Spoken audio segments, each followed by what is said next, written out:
আমি ইমরান হোসেন মনির, বাংলাদেশ জাতীয়তাবাদী দল বিএনপির একজন সৈনিক।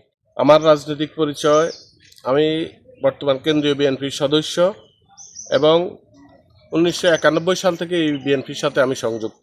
আমার পারিবারিকভাবে সবাই বিএনপি হওয়ার কারণে আমি আওয়ামী লীগের সন্ত্রাসীদের দ্বারা আমার বাড়িঘর ভাঙচুর হয়েছে এবং কি আমার পরিবার নির্যাতিত হয়েছে, আমার ফ্যামিলিগত সবাই নির্যাতিত হয়েছে। কারণ একটাই সমস্যা যে আমরা সবাই পারিবারিকভাবে সবাই বিএনপি করি।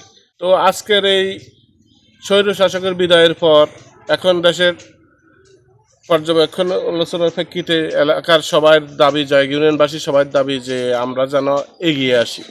সেই প্রত্যাশায় আজকে আমি ইমরান হোসেন মনির এই জয়াগ ইউনিয়নের চেয়ারম্যান হিসেবে পদপ্রার্থী। আপনারা সবাই আমার জন্য দোয়া করবেন। এই দল এবং এলাকার সবার সমর্থন বা সাপোর্ট পাই, ইনশাআল্লাহ এখানে যেভাবে আমি দেখতেছি বিভিন্ন গ্রুপ সন্ত্রাসী মানুষের বাড়িঘরে যায় মামলা করে একজনের নির্যাতিত করা, একজনের প্রতি শোষণ করা, ইনশাল্লাহ এগুলো হবে না। আমি ইমরান হোসেন মনির কথা দিচ্ছি, এদেশে এখন বাংলাদেশের পরিবর্তনের সময়। তারেক রহমানের হাত ধরে সবাই এগিয়ে যাবে ইনশাল্লাহ। বাংলাদেশের উজ্জ্বল ভবিষ্যতে পরিবর্তনের অংশীদার হিসেবে আমি আপনাদের সেবা করতে চাই। আপনারা সবাই আমার জন্য দোয়া করবেন, এই জয়াগ ইউনিয়নকে একটি মডেল ইউনিয়ন হিসেবে রূপান্তরিত করতে পারি সে আশা ব্যক্ত রাখছি।